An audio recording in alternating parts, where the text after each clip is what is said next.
Hey YouTube, Coppersan here. MapleStory has a history of reworking and revamping areas to keep the game fresh and up to date.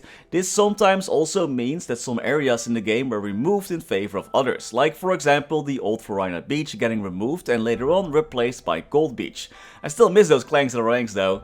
But what happens when the developers block off some content with the intention to revamp it and then just kinda forget about it? Today we're checking out two areas in the game that have been blocked off for 8 years already, with the promise of a revamp that just never came. Today we're looking back at some of the older blocked off content, Tokyo City and Chyrse. What were the old Tokyo City and Chyrse areas exactly like? Well, we're starting off with Tokyo City, or Neo Tokyo as it was called in MapleStory Europe and MapleStory C. The only thing that you can still find as a reminiscent to this area is the Monster Park stage and the locked off area on the map near Livre. I remember this area being released in Maple Europe with the Big Bang update, but it was so buggy that it wasn't actually accessible until a later update when the area received some much needed bug fixes. In this future version of Tokyo, Maples was sent around time to help out and save some inhabitants of this area from almost certain robot domination. So you had to make sure to pack your boots, your clothes and your motorcycle as you were fighting off Skynet in the future. I found some amazing footage from a Mapler called Cryse that went through the entire area in MapleStory Europe and recorded everything that was going on there, so I'll be using that. All the credits to him for this footage. So in the EU and the C versions, Tokyo City was called Neo Tokyo and it was also a higher level area compared to the Neo City of MapleStory Global and MapleStory Korea. This area had a ton of boss fights that you might recognize from the Monster Park stages, including a few more like Dunas, Obrion and Aufheben. All those bosses were quite challenging back then. Even getting into Neo Tokyo was quite a challenge when you had to find this mysterious future Balrog. Once Maples fought all these bosses, completed the quest and even completed a few in-between jump quests, you were able to find Aufheben. While this boss wasn't super crazy with skills like we see nowadays, the boss still had plenty of HP, high damage and some annoying damage reflection skills. This boss would also drop the final rewards you could get from this area, the Aufheben Circlet. In MapleStory Global and MapleStory Korea, who had Neo City, this hat didn't drop and it wasn't all that epic, it was really watered down and lower level, and this item could be obtained from completing the whole questline. They also got a nerfed version of this hat that only gave 5 all stats, some HP and MP, and had like 7 upgrade slots. Upgrade slots are important though, because in the other regions that had Neo Tokyo, the way more awesome cooler version, this hat had the potential to be one of the most amazing hats in the game. This hat in Maple Europe and Maple C only gave 1 all stats and had a 77 fame requirement, but this hat had an amazing 20 available upgrade slots. 22 if you actually hammered it. There were also special scrolls that could be obtained in this area from defeating the boss monster from Aufheben that would increase the stats of this item by 4, so 4 all stats, but the scroll only had a 5% success chance. This could result in a crazy overpowered hat if you used enough scrolls that prevent those upgrade slots from going down, but I don't think anyone was actually crazy enough to get that hat fully upgraded to like follow it through. This item megaphone was done by a GM who clearly just used their GM cheats, so yeah. Maples could also craft several other unique items in this area, like magic throwing knives, that's where those are from, and element piercing rings. This was really nice because they had some passive magic attack boost, which I always used to my mages.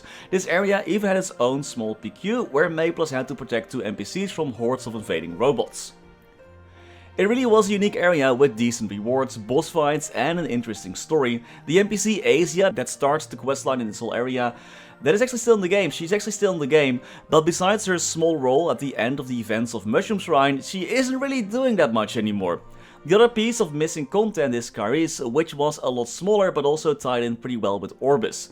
The giants living close to Orbis had some trouble with a pet goat that went full 300 on them, and it was the Maple's job to stop him, because clearly those giants couldn't stop a goat. I remember this questline being a lot of work. Once you floated your way up to the city, it was time to defeat a lot of monsters and collect like a crazy amount of etc drops. Like seriously, every quest you had to collect at least between like 50 and 200 drops, which was not really the most inspiring, engaging activity to do. It beats defeating 999 monsters in every map though, but still it wasn't really that exciting. After completing all the quests, you got onto this boss fight with Xerxes, who still dropped those class boxes, very reminiscent of King Pepe from Mushroom Kingdom.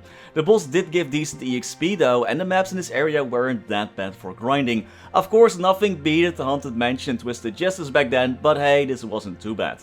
The final reward of this area was a medal and a random reward from a box that Maples could get. I got a 60% scroll back then, which was definitely not worth the trouble that I had to go to get that back then. I think that's also one of the reasons why I never returned to this area. It's kinda strange though how both areas got blocked off all the way back in 2014 with the Heroes Rising update, and the developers just completely forgot about these areas or just decided, we'll just leave them locked for now, you know, people won't remember those. Chryse wasn't definitely the most engaging content out there, but it was still a unique area in the game, and Neo Tokyo was extremely cool, difficult and very rewarding back then, at least in Maple Europe. I could see both areas coming back as perhaps level 200 plus areas. I really like the Arcane River, but I would love to see a little bit more diversity in grinding spots around those levels. If node stones and droplets would still drop in a potentially revamped Tokyo City or Neo Tokyo and Chryse, I think it would make for some quite fun higher level theme dungeons or grinding areas without breaking any of the intended progress that the developers have set out for us. I personally don't see this content coming back as like lower level areas, because I think we have plenty of those already.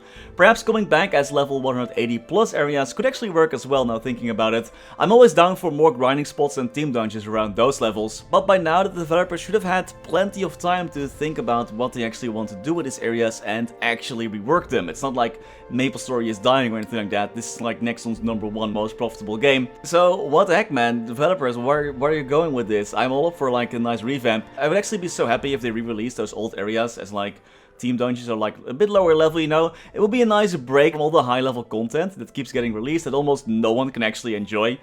And perhaps while they're also at it, release the Ayame class maybe? What do you think of this missing content that has been blocked for years now? And what would you like to see it coming back as? Like as team dungeons, high level areas, low level? Let me know in the comments. And that was all for today. As always, many thanks to our members for making these videos possible.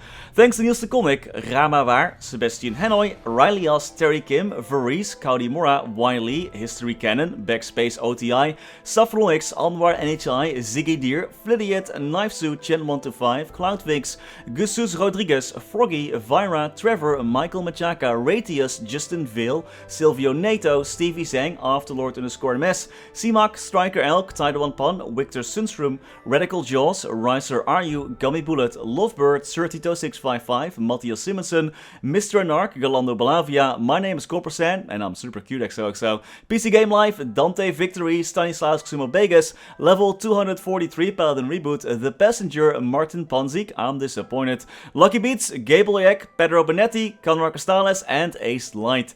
Thank you all so much for watching, stay safe, and happy mapling!